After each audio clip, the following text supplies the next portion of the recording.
마태복음 13장을 이제 우리가 천국장이라고 합니다. 겨울철에 먹는 천국장이 아니라 음, 천국, 킹덤 오브 헤븐이다 이 말입니다. 그래서 이제 한글로 아니 순수 우리나라 말로 말하자면 하늘나라입니다. 하늘나라. 그런데 이제 이 천국이라는 말은 마태복음에만 나오고 다른 복음서에는 나오지 않습니다. 다른 복음서에는 다 하나님의 나라, 킹덤 오브 갓 이렇게 이 표현이 되고 있습니다. 하나님의 나라는 이제 마태복음에서도 4번 사용이 됩니다. 하나님의 나라 대신 하늘나라 곧 천국이라는 표현을 사용하고 있는 이유는 마태가 이 성경을 쓸 때 유대인들을 위해서 이 복음서를 썼기 때문에 그렇습니다.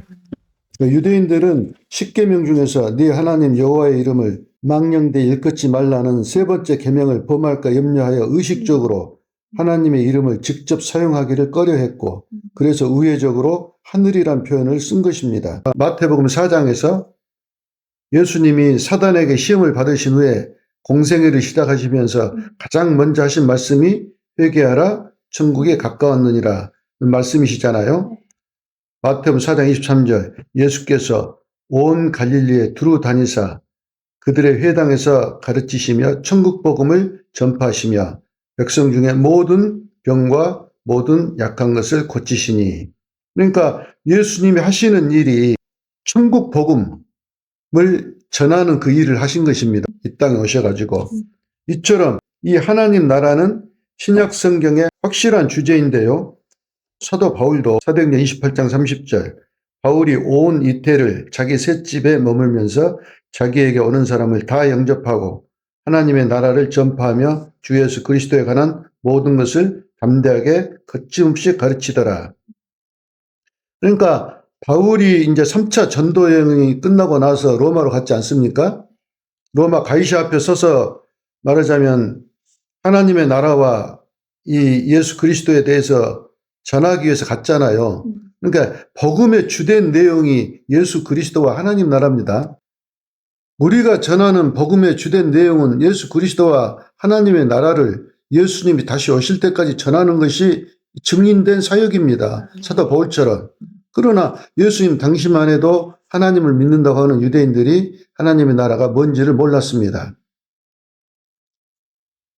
예수 그리스도의 오심은 유대인들을 국가적으로나 정치적으로 또는 로마로부터 해방이 되고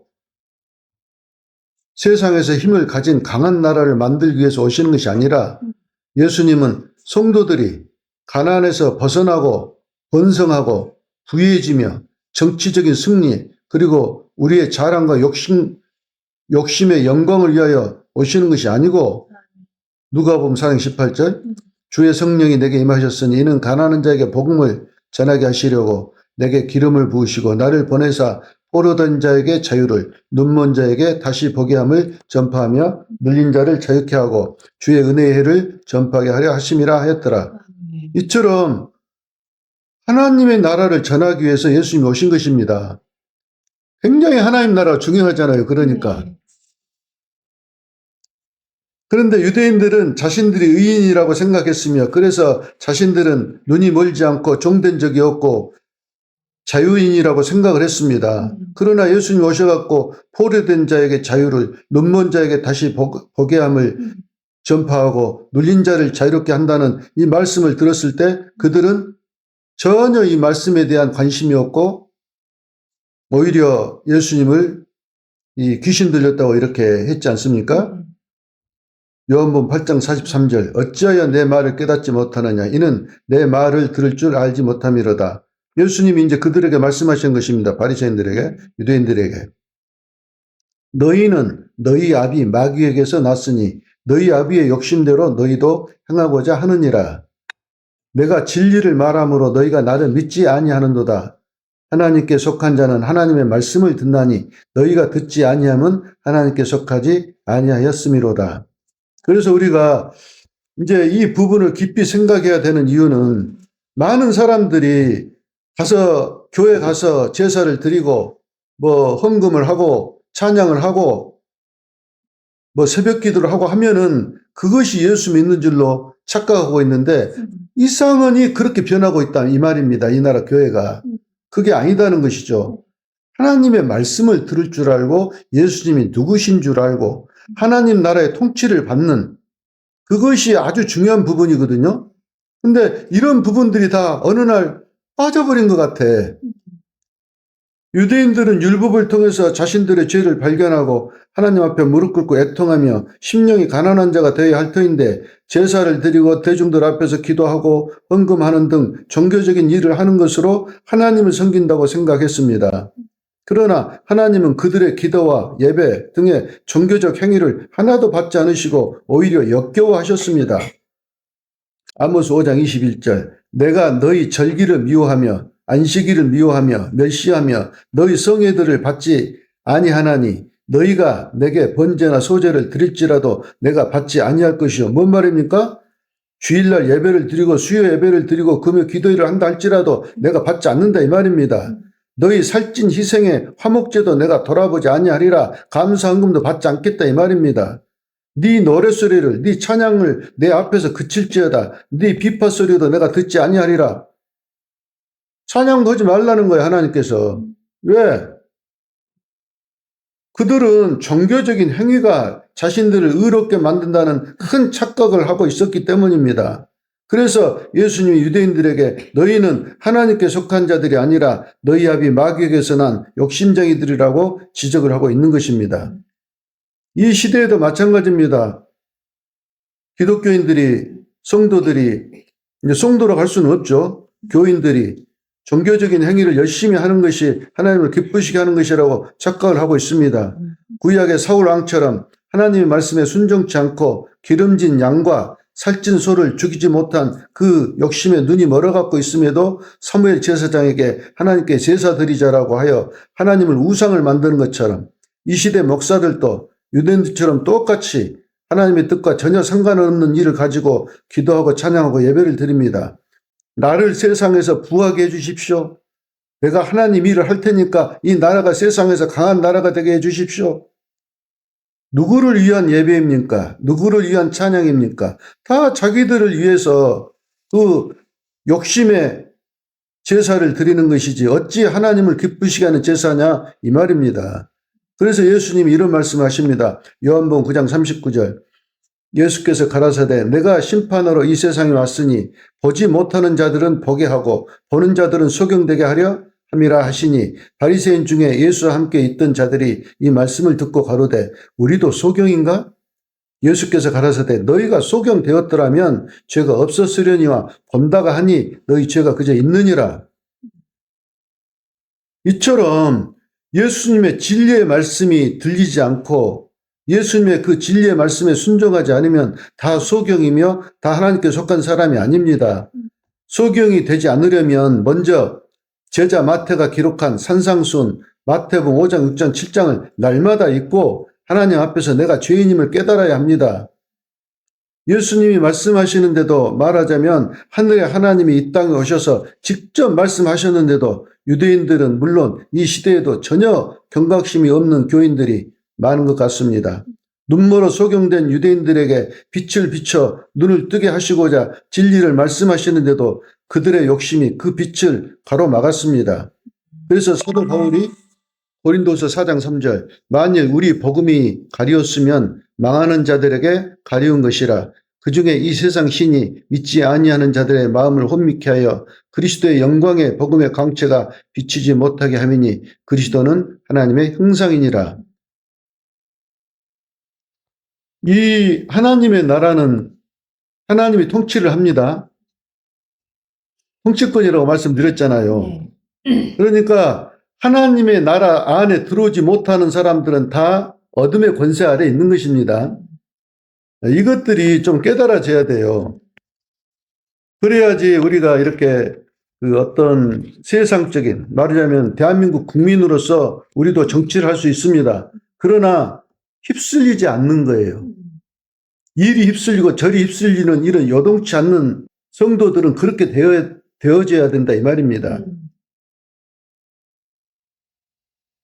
예수님이 오셔서 오늘 본문에 보면 이제 마태복음 3장 16절 너희는 너희 눈은 봄으로 너희 귀는 들음으로 복이 있도다. 내가 진실로 너희에게 이르노니 많은 선지자와 의인이 너희가 보고자 하는 것들을 보고자 하여도 보지 못하였고 너희가 듣는 것들을 듣고자 하여도 듣지 못하였느니라. 무슨 말씀입니까?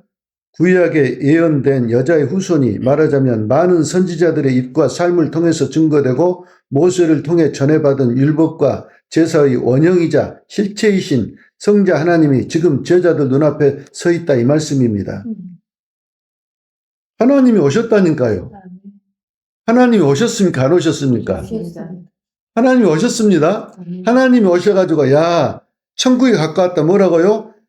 하나님의 통치가 임했다 이 말입니다. 내가 성령을 힘입어 귀신을 쫓아내면 너희에게 하나님 나라가 임하였느니라 그렇게 말씀하셨잖아요. 하나님 나라가 지금 임해 있습니까? 임해 있지 않습니까? 임해 있습니다. 임해 있습니다. 하나님이 우리를 다스리고 계신다니까요. 이것이 믿어져야 돼요. 그래야지 기도를 해도 확실히 하나님이 보이잖아요. 예수님이 보입니까? 안 보입니까? 보입니다. 눈으로 본다는 것이 아니라 아 예수님이 지금 나의 주인으로 나의 왕으로 지금 역사하고 계시구나. 이것이 믿어진다 이 말이에요. 확실하게. 근데 이것이 안 믿어지니까 믿음 떨어진 사람들이 옛날에 보면은 귀신이라도 한번 보고 싶다고. 왜냐하면 초현실적으로 이렇게 역사하는 이런 것들을 보면 아 초현실적인 어떤 연계가 있구나. 이제 이것을 통해서 믿고 싶은 거예요. 그런데 그것은 예수님을 못 만나서 그렇습니다. 예수님이 딱 만나지면 아 지금 초현실적으로 하나님께서 우리를 다스리고 계시고 나의 주인, 나의 목자, 나의 아버지 하나님이 세상을 통치하고 계시는구나. 이것이 믿어진다 이 말입니다. 그래서 기도가 너무 쉽게 나와요. 하나님 앞에 진실되게 나옵니다. 왜? 다 듣고 계시니까. 그런 예수님이 오셨다니까요. 히브리서 10장 1절 율법은 장차 올 좋은 일의 그림자일 뿐이요 참 형상이 아니므로 해마다 늘 드리는 같은 제사로는 나오는 자들을 언제든지 온전케 할 수 없느니라. 그러므로 주께서 세상에 임하실 때에 이르시되 하나님이 제사와 예물을 원치 아니하신다 하시고 번제와 속죄제는 기뻐하지 아니하신다고 하셨으니 이에 내가 말하기를 하나님이여 보시옵소서 두루마리 책에 나를 가리켜 기록된 것과 같이 하나님의 뜻을 행하러 왔나이다 하셨느니라. 그러니까 하나님 나라 이렇게 예수님이 오신 것은 하나님의 뜻을 행하러 왔는데 하나님의 뜻이 뭐냐? 하나님 나라를 우리에게 주기를 원하신다니까요. 말하자면 하나님 나라 백성, 하나님 나라의 자녀들이 되게 하시려고 예수님이 오셨다 이 말입니다. 그 뜻을 행하러 오셨다니까요. 그러니까 얼마나 하나님 나라와 그 중심된 예수님이 중요하냐 이 말이에요. 이렇게 예수님이 하나님 나라에 채워질 백성들을 온전케 하시려는 하나님 아버지의 뜻을 조차 이 땅에 오신 것입니다. 지난주에 말씀드린 것처럼 마태복음 13장은 청국장이라고 말씀드렸습니다. 청국장은 겨울철에 먹는 청국장이 아니라 천국, 킹덤 오브 헤븐이라고 말씀드렸습니다. 그래서 이제 우리가 이제 예수님이 오셔가지고 이 땅에 하나님 나라가 임했다고 천국이 임했느니라 그러시잖아요. 그 12장 28절에 보면은 이 성령을 힘입어 귀신을 쫓아내면 천국이 임했느니라. 이제 여담입니다만은 내 아는 목사님이 사모님도 은사가 있는데 인도에 가가지고 사역을 하는데 이제 한 몇 년 됐어요. 한 5년 됐나? 그때 이제 갔다 와서 하는 말이 와, 인도 사람들 정말 귀신이 많더라고. 그런 얘기를 하는 거예요. 사람들이 교회 이제 초청을 받아갖고 들어오면서 쓰러져 본다는 거예요. 그래가지고 이제 그런 데 가서 한 번씩 그 사역을 하면은 귀신이 나가는 것을 볼 수 있으니까 그러면 이제 예수님도 오셔가지고 병 고치는 사역을 하면서 귀신들이 막 쫓겨가고 그러잖아요. 그러면서 이제 내가 성령을 힘입어 귀신을 쫓아내면 너희에게 하나님 나라가 임하였느니라 그러잖아요. 그런데 이제 이 시대에는 그 귀신이 쫓겨나가도 우리가 의심을 좀 해봐야 됩니다. 이제 불교에서도 축사 사역을 합니다. 불교에서도 이 사람들이 축사 사역을 하고 그래요. 그러면은 귀신들도 이제 재밌게 표현하면은 짜고 친다 이 말입니다. 귀신들도 쫓아내는 척 하죠. 무당들도 그러고. 무당들도 자기들이 막 무슨 귀신 쫓아내는 것처럼 하는데 거짓이죠. 말하자면은 그런 것 같이 보여도 귀신이 완전히 나가지는 않는다 이 말이에요. 그렇게만 보일 뿐이지. 그러니까 그 베님 목사도 이제 그 한때 엄청 그 대단했지 않습니까? 근데 나중에 이제 그 사기치는 장면이 나왔는데 어린아이가 못 걸어. 못 걷는데 얘를 이제 그 사역을 하면서 어린애를 일으켰어요. 일으켰는데 이 얘가 알고 봤더니 짜고 쳤더라고. 그런 것들을 누가 찍어갖고 베님만 계속해서 쫓아다니면서 그 거짓을 밝히려고 했던 무슨 그 개혁 교회 연대 뭐 이런 사람이 있었더라고요. 그래갖고 베니인이 그 비서고 바람 피고 막 하는 것을 전부 다 그 사람이 고발을 했잖아요. 그러니까 이 시대는 보여진 것으로 우리가 하나님 나라를 절대 알 수가 없다. 또 요즘에 유튜브에서 이재명이 죽는다. 이런 그 여자 목사들 나와요, 보면은. 자기가 기도를 했는데 하나님께서 이재명이 죽는다고 했다. 그리고 또 사랑 침략의 정동수 목사 아시죠? 거기가 그 미국에서 무슨 공학 박사인가 받고 또 미국에서 신학을 해가지고 그 킹제임스 버전을 번역한 사람인데 나름 똑똑해요. 나름 똑똑하니까 이상하게 교회가 부흥을 하더라고. 그러니까 사람들이 일단은 외적으로 보고 그렇게 들어오는 모양이야. 하나님이 누군지 모르고. 이 친구가 이번에 완전히 시편 그 37편을 들어가지고 뭐라고 한 거니? 이재명이는 악인이고 윤석열이는 의인인 것처럼 말을 하더라고. 그래서 내가 진짜 깝깝한 거예요. 세상 나라가 전부 다 악인이지. 구약과 신약을 구분을 못 하는 거예요. 구약은 옛 것이고 신약은 이제 새 것이지 않습니까? 그럼 새 것은 새 푸대에 넣고 나서 구약을 해석을 달리 해야 되거든요. 구약에서 그 십계명이 이렇게 나오면 그 십계명을 가지고 십계명 그대로 이렇게 선포를 하는 것보다 일단 예수님의 십자가를 통해서 들어와서 십계명을 다시 봐야 된다 이 말입니다. 그러면 십계명을 다시 보면 이것이 하나님 사랑과 이웃 사랑이구나. 뭘 하지 마라, 뭘 하지 마라, 뭘 하지 마라. 이것은 달리 표현하면은 사랑하라는 말이구나. 이렇게 해서 해석을 해야 되는데 이 사람은 막 직접 막 직역을 하는 거예요. 무슨 이재명이가 악하다고. 나는 뭐 이재명이 팽을 드는 것이 아닙니다. 그러면 그분이 정말 성령으로 기도를 하고 성령의 사람이냐 이 말이에요. 이 목사님들이. 대부분 기도를 많이 했다는 목사님들이 이상한 소리를 하고 다 보니까 윤석열 쪽으로 그렇게 이야기를 하더라고. 그래서 이상하다. 이 사람들이 왜 평소 때는 믿음이 있는 것처럼 보이는데 이렇게 정치 얘기가 나오면 딱 그쪽으로 휩쓸려 갖고 이렇게 있을까. 이런 것을 보니까 교회 안에 있는 사람들이 참 분별을 못한다. 이런 생각이 들어요. 분별을 못해, 분별을.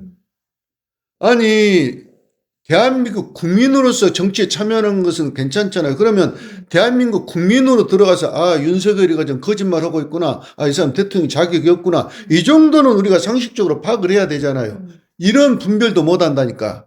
목사가 되어갖고 박사인데 이 하나님 나라가 임했다는 것은 뭘로 알 수 있다고 그랬습니까? 이게 사실은 가장 중요한 것인데 하나님 나라가 임했다는 것은 한 가지예요. 예수님이에요. 예수님. 예수님이 오셨지 않습니까? 이분이 하나님이시라니까요. 내가 이제 이번에 이제 미국에서 온 어떤 사람을 데리고 왔더라고. 그래서 이제 교회를 다닌다고 그래서 잠시 설명을 했는데 기독교가 믿는 하나님은 어떻게 알 수 있습니까? 하면서 이렇게 하면서 잘 모르길래 우리가 믿는 기독교는 확실합니다. 2000년 전에 이 땅에 오신 예수님이 하나님이시다고 믿는 것이 이것이 기독교입니다. 그랬더니 당황히 쳐다보더라고. 우리가 너무나 그동안 너무나 몰랐다 이거예요. 너무나 기독교를 몰랐어. 너무나 확실하게 하나님 나라가 임해 있고 너무나 확실하게 세상을 다스리시는 하나님이시다는 것을 알 수가 있는데 이 예수님을 안 가르쳤더라고 보니까. 예수님이 우리가 기독교가 믿는 하나님입니다. 확실한 증거예요. 이것이 확실한 증거. 예수님을 믿으니까 그분이 너희가 지금 이제 내가 성령을 힘입어 귀신을 쫓아내는 이것으로 너희에게 하나님 나라가 임했다. 그래서 너희들에게 이제 사도행전 2장에 보면 성령이 임하잖아요. 오순절날. 성령이 이제 너희들에게 다 임하게 될 것이다. 이 말씀 하시는 거거든요. 그러니까 하나님 나라가 임했다는 것은 그 증거가 이제는 귀신도 아무것도 아니야. 오직 예수님입니다. 예수님. 예수님이 하나님이신데 삼위일체 하나님, 성자 하나님이신데 이분이 사람이 되어서 이 땅에 오신 이것이 하나님 나라가 임했다는 증거다 이 말입니다. 그러니까 귀신을 보지 않고 귀신이 쫓겨난 것을 보지 않아도 이제는 그걸 보고 싶지도 않아요. 뭐 거부한다 이 소리가 아니라 그것을 꼭 보지 않아도 예수님만 생각하면 아 하나님이 보이지 않고 말씀이 들리지 않고 어떤 것을 만질 수도 없지만 하나님이 지금 이 자리에 함께 계시는 것이 믿어진다 이 말입니다. 이것이 하나님 나라예요. 예수님이 증거라니까요. 예수님이. 그러니까 사도행전 17장에 그러잖아요. 하나님께서 변치 않을 확실한 증거를 주셨는데 바로 예수님이 이 땅에 오셔갖고 죽으시고 부활하신 이것이 바로 너희들에게 하나님 나라가 임했다는 증거다고 말씀하시잖아요. 그러니까 우리가 신학교를 다녀가지고 깨달아서 성도들에게 이 하나님 나라 백성들에게 가르쳐야 될 것이 예수 그리스도 하나님 나라였는데 너무나 그런 것도 모르고 성경 공부만 하고 있었더라 이 말입니다.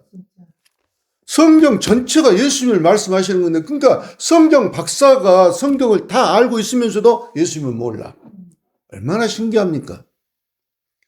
그런 것처럼 아니 이 소개가 전부 예수님에 대한 이야기인데 우리가 예수님을 모르고 종교적인 행위만 하고 살았더라 이 말이에요.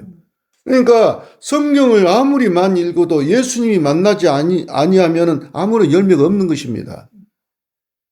오늘 이 밭이 이제 길가밭이 나오고 그 다음에 돌밭이 나오고 가시떨기밭이 나오고 그 다음에 이제 옥토 좋은 땅이 나오지 않습니까?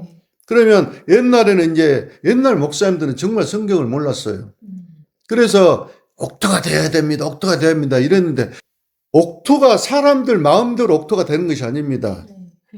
사람들이 자기 마음대로요. 예를 들어서 가시떨기 밭이라고 합시다.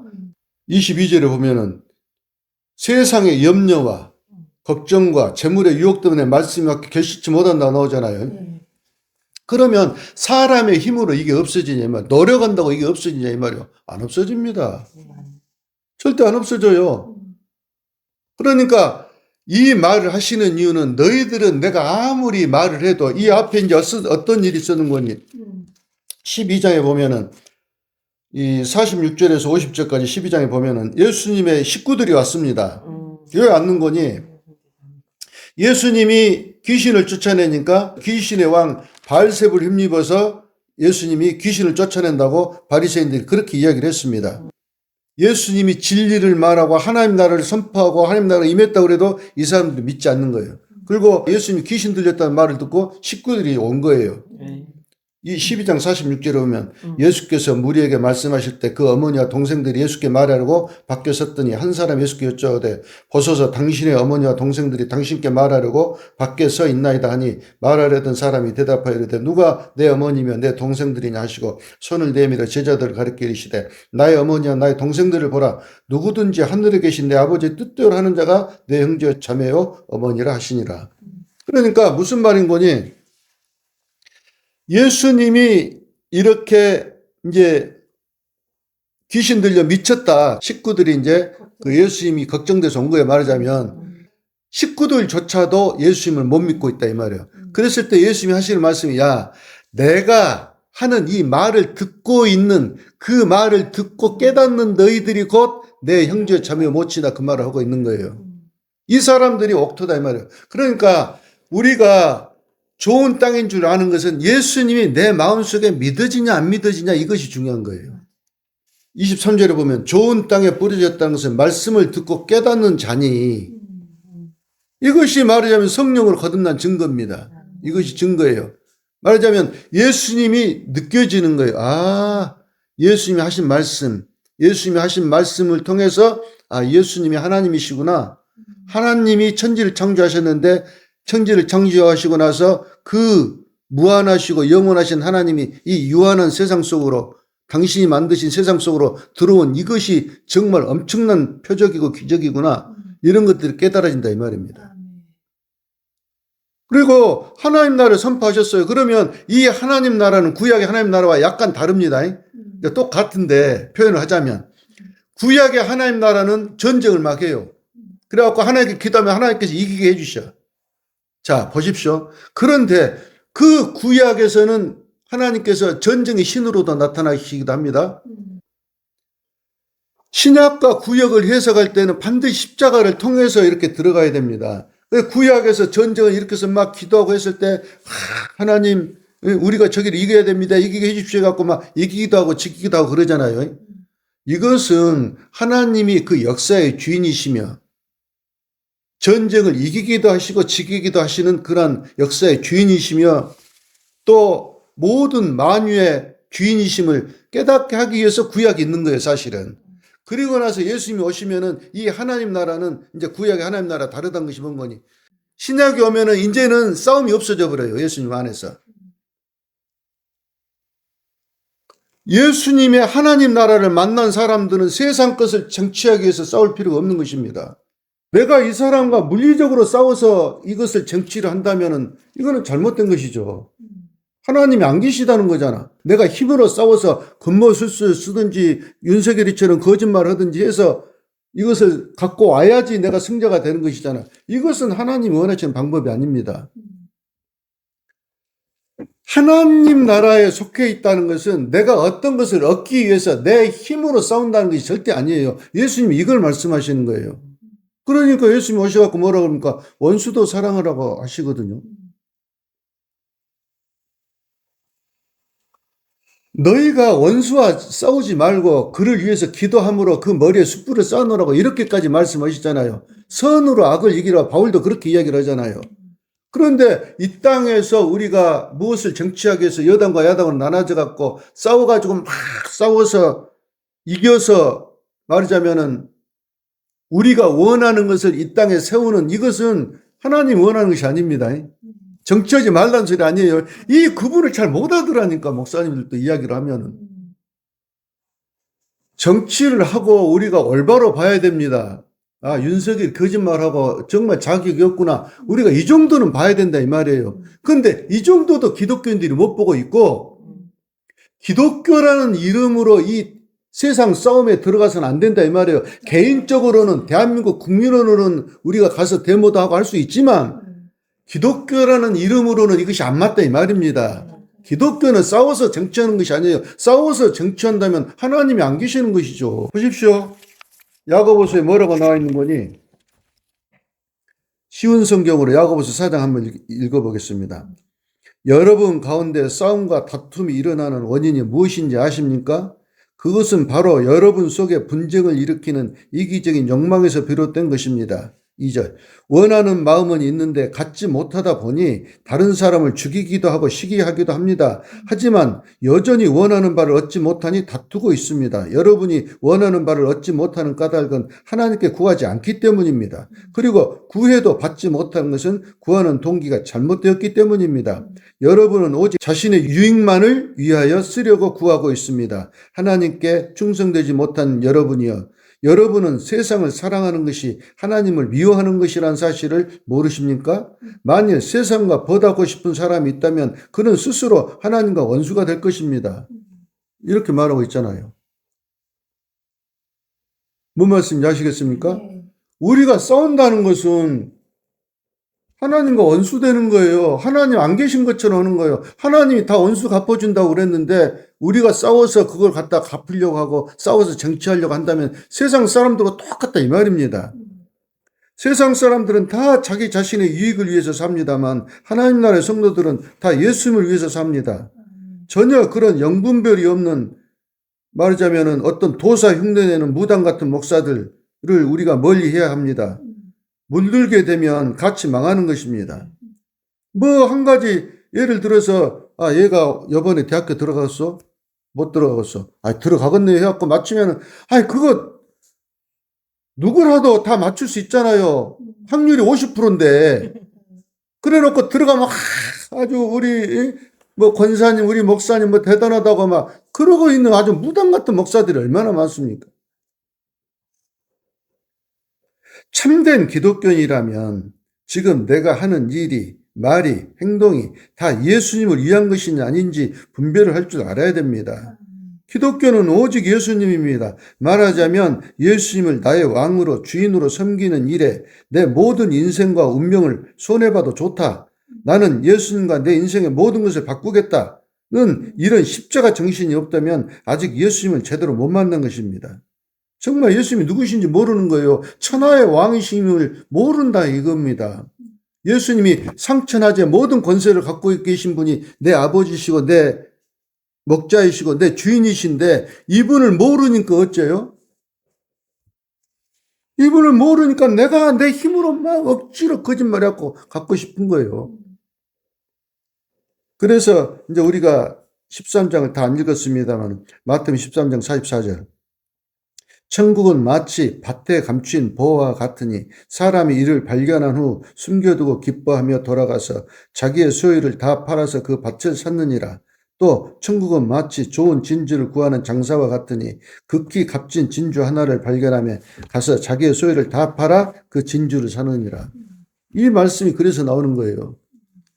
예수님의 말씀이 정말 이 옥토에 떨어져서 이 말씀이 옥토에 떨어지면은 딱 우리가 누구를 알게 됩니까? 예수님을 알게 되잖아요. 예수님의 그 영광을 보게 되는 것입니다. 예수님을 알게 되면 어떻게 돼요? 아, 내 인생을 손해봐도 좋다. 내 운명을 손해봐도 좋다. 나는 이분이 최고다. 하는 이 마음이 점점 자라나서 우리가 알게 된다 이 말입니다. 어렸을 때는 거의 잘 안 됩니다. 하고 싶어도 안 돼요. 그러나 점점 그렇게 자라가는 거예요. 할렐루야. 아멘. 아멘.